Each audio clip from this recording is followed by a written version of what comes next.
Olá, amigos do Notícias Agrícolas, muito boa tarde a vocês. Estamos no ar com mais um boletim, agora para falar de um tema muito importante que precisa ser cada vez mais debatido e difundido, que é a sucessão familiar nas propriedades rurais. Aliás, esse é o tema que o Siloter Iribarren, lá das Safras e Cifras, vai discutir durante o seminário A Voz do Campo, o terceiro seminário A Voz do Campo, que acontece em Gramado, no Rio Grande do Sul, entre os dias 11 e 13 de agosto. Essa palestra, aliás, é a palestra, o painel que vai abrir a programação aí do evento. Vamos então lá para o Rio Grande do Sul, onde está o Siloter. Bem-vindo, Siloter. Obrigado pela participação aqui conosco no Notícias Agrícolas. Quando a gente fala de gestão e sucessão familiar, muitas vezes o produtor rural fica na dúvida se está fazendo a coisa certa, Siloter. Tem processos a se seguir, tem detalhes a se prestar atenção, enfim, como é que está essa questão hoje no meio rural, Siloter? Seja bem-vindo. Agradecemos o Notícias Agrícolas, é um prazer muito grande estar com vocês. O processo de sucessão evolui muito rapidamente hoje no Brasil em termos de tecnologia para realizá-lo. Sucessão sempre aconteceu porque sempre as pessoas morreram, sempre ocorreram sucessões. Só que quando se fala em sucessão, e falamos em sucessão e falamos em governança, e a governança nada mais é do que a gestão da empresa rural com regras, não só na parte econômica financeira, mas na relação do patrimônio, do negócio e da família, hoje existe um regramento para se executar isso aí. E por que hoje a sucessão é tão debatida no Brasil e é tão falada no Brasil? Alguns fatores são fundamentais para que isso aconteça. Primeiro, longevidade maior dos fundadores, dos pais. Hoje nós passamos a ter 3 gerações nas propriedades. Nós temos os avós, que são os fundadores, depois temos os filhos, os avós com 70 anos, os filhos com 45, 50 e os netos com 23, 24. São 3 gerações completamente diferentes, não só em idade, como em perfis, em pensamentos diferenciados, em regimes de casamento diferente, em relações, em aprendizado. Então isso exige que se tenha uma preparação da sucessão para que esse patrimônio que foi construído pelos fundadores, após a morte deles, não se termine. Porque se não for organizado em vida, o pior momento de fazer a sucessão é na morte dos pais. Porque aí vem o atrito, aí vem o conflito, aí as mágoas todas vêm para esse momento. E uma propriedade que tinha uma estrutura para ser uma única unidade de produção, ela se fraciona por causa das brigas e se fraciona tanto que acabam todos os herdeiros vendendo essa propriedade para um grupo maior. Tanto é que eu tenho comentado nas apresentações que a Safras e Cifras tem feito junto aos clientes, que hoje já foi no passado, mas hoje muito mais, quem não organizar a sucessão é um causador do êxodo rural. Porque cada vez saem mais pessoas do campo, assim como saem pessoas do campo, criam-se oportunidades para os que ficam no campo crescerem. Mas precisa estar organizado para crescer, e organizar o processo de sucessão, ele é fundamental. A pergunta que me questionasse, mas por que antes não preparava o processo de sucessão em vida? Primeiro porque não sabiam das técnicas que tem para ser feito o processo de sucessão. Assim como nós temos uma tecnologia em máquinas, nós temos tecnologia em sementes, nós temos tecnologia em fertilizantes, as mais modernas na agricultura brasileira, nós também temos técnicas para fazermos um processo de sucessão. E muitas vezes a preocupação de não fazer o processo de sucessão é que as pessoas não conhecem como pode ser feito um processo de sucessão organizado em vida, na presença dos pais e junto com os filhos. Sempre procuramos, nós das Safras e Cifras, protegermos os pais, até o fim da vida deles. Isso é uma coisa que dá segurança para ele trabalhar no processo de sucessão. Outro ponto, nós não deslocamos totalmente os pais do negócio, porque eles estão em plena atividade. Hoje, uma pessoa com 70, 75 anos pode ter uma diminuição da sua capacidade física, mas não tem da sua capacidade intelectual. Então, ele pode seguir trabalhando junto com seus filhos. E aí começa a se criar um espírito societário. Isso é o que não existia no meio rural. Você tinha pai mandando e filho obedecendo. E hoje, com a geração dos 23 ou de 30 anos, essa geração não aceita muito bem esse tipo de poder. Até porque, como hoje temos muito menos filhos, se não for feita uma relação bem feita entre pais e filhos, e não tiver uma sociedade empresarial ali dentro, esses filhos vão trabalhar em outros negócios. Por isso que, em alguns casos, hoje não existem sucessores nas propriedades. Acaba que os pais, ao final das suas vidas, os filhos não querem assumir a propriedade e essa propriedade é vendida. Então, hoje se leva em consideração, nesse processo de preparar a sucessão familiar, e nós que trabalhamos exclusivamente no setor do agronegócio brasileiro, só trabalhamos com o rural, e fazer a sucessão num patrimônio terra, numa propriedade rural, é completamente diferente de preparar um processo de sucessão de uma empresa urbana, seja ela indústria ou comercial, porque o nosso principal fator de produção no meio rural é a terra, e a terra é a coisa mais difícil que tem de dividir, que vocês podem ter uma estrutura em cima de uma terra, de silos, de irrigação, de pivôs, que ela serve em toda a propriedade. E como dividir ela no processo de sucessão após a morte dos pais? Então, o que se busca nisso? Se busca nesse processo de sucessão diminuir os atritos, que os pais possam colher os frutos da relação familiar, daquilo que eles fundaram economicamente, sem ver os filhos ter atrito, ou as noras e os genros, que essa propriedade se mantenha nas próximas gerações e cresçam nas próximas gerações, que é fundamental para a pergunta que colocasse da gestão, porque tem que ter escala para ter redução de custos, e se nós conseguimos manter essa propriedade na próxima geração sem fracioná-las, nós estamos mantendo a escala de produção. Isto hoje o produtor rural brasileiro está adotando em grande número. Era isso que eu queria comentar com você, que eu achei bastante interessante. Então, a fragmentação de propriedades rurais não é uma tendência, ou não deveria ser, né, Siloter? Não, hoje, não só hoje, vamos falando há bastante tempo, isso é uma coisa no mundo inteiro que acontece, que a tendência não, ela pode se fragmentar num processo de sucessão não planejado, mas imediatamente alguém maior compra essa propriedade e agrega a sua, entendeu? Então, os negócios cada vez vão ser maiores, as propriedades cada vez vão ser maiores.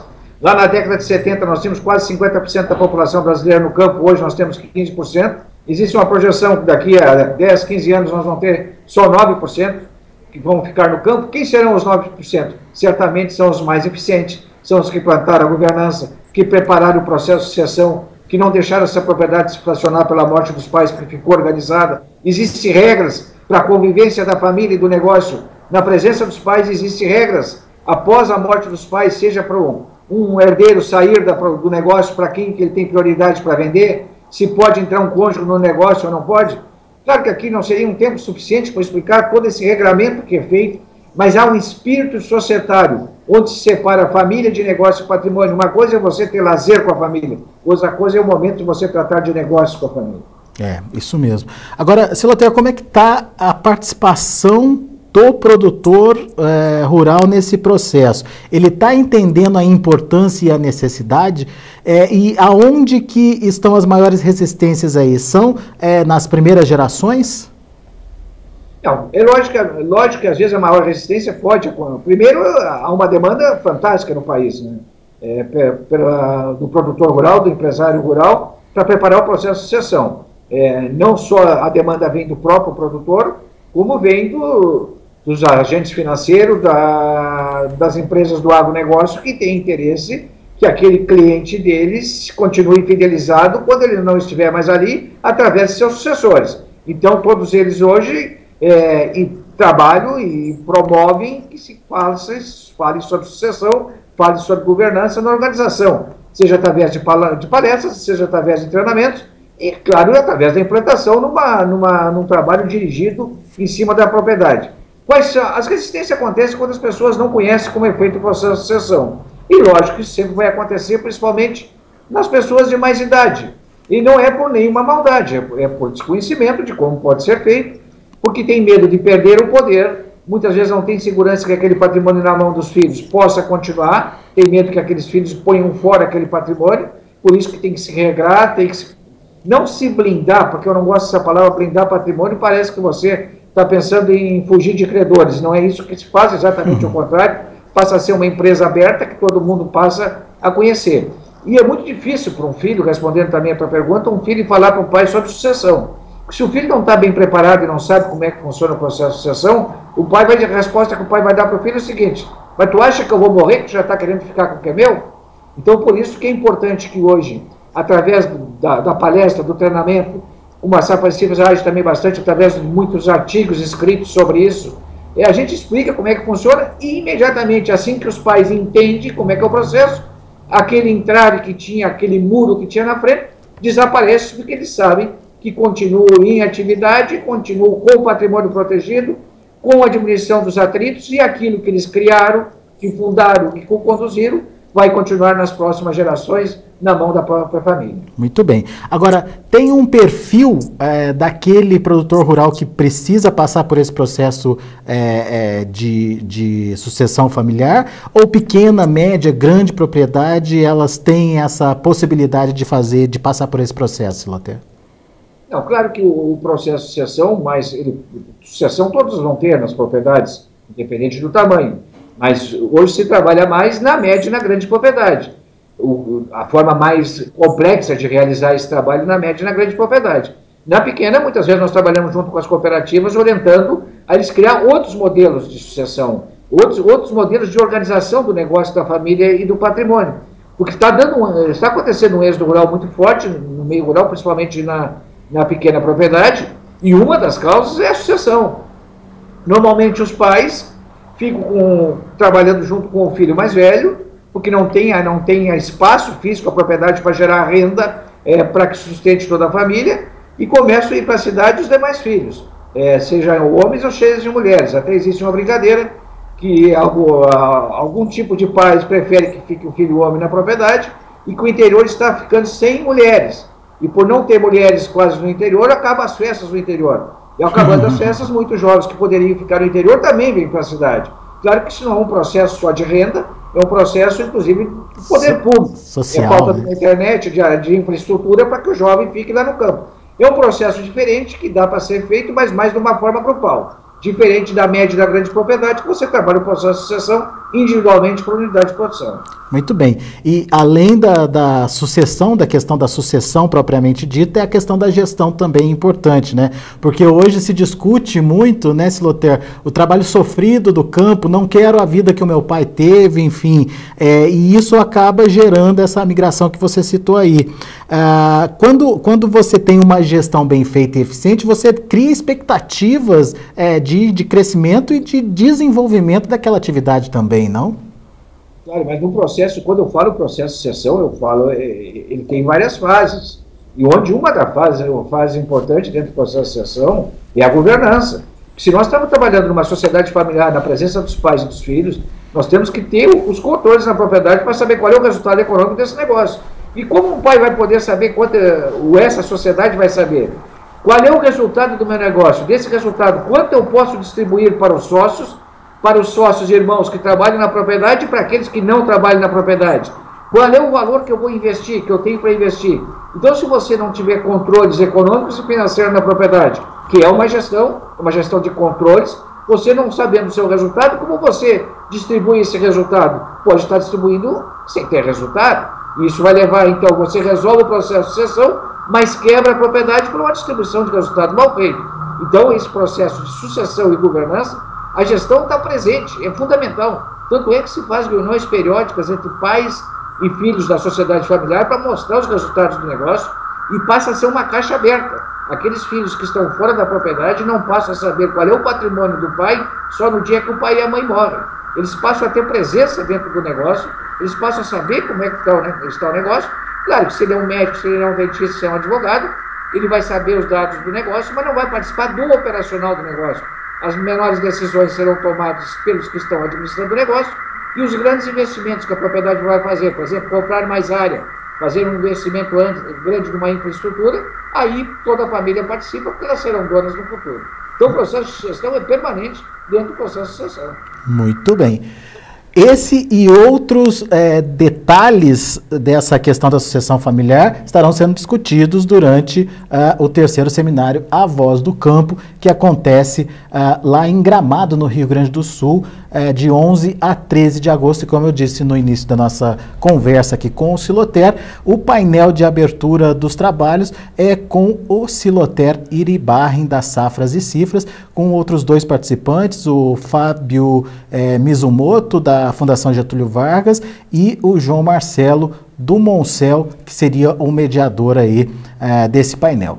Fica o convite para você participar dessa discussão. É muito importante que você esteja inteirado e participando aí das decisões para garantir aí o futuro da sua atividade e também aí o futuro das próximas gerações, por que não dizer isso? Enfim, você está tendo a certeza que o seu patrimônio vai ser preservado e, mais do que isso, ampliado aí com um bom direcionamento para as futuras gerações. Siloté, muito obrigado pela sua participação e a gente se encontra, então, lá em Gramado no dia 11 de agosto para conversar mais sobre essa questão, tá certo, Siloté? Nós que agradecemos e até 11 de agosto nesse grande seminário da Voz do Campo, que é considerado um dos maiores seminários que se tem aqui no Rio Grande do Sul e que hoje está indo por esse Brasil acima, chegando até o Centro-Oeste, se Deus quiser. Muito bom. Um abraço para você. Até lá. Siloté Iribarren, portanto, conversando com a gente sobre gestão e sucessão familiar, o tema do painel que ele vai participar durante o 3º seminário A Voz do Campo. A gente vai ficando por aqui, eu agradeço a sua atenção, a sua audiência. Na sequência, a gente fala do mercado lá na Bolsa de Chicago. Mais um dia positivo aí para as cotações, a soja subindo em torno aí de 20 pontos nos principais vencimentos e o milho também com um dia positivo lá na Bolsa de Chicago, ganhos de 8 a 16 pontos, dependendo do vencimento. Daqui a pouquinho a gente traz os detalhes para você. Continue com a gente.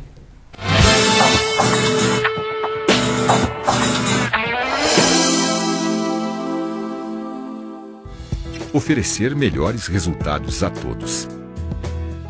O compromisso com a qualidade, o bem-estar e a geração de valor faz parte da Cooperáguas, que construiu, ao longo do tempo, uma história de tradição em excelência.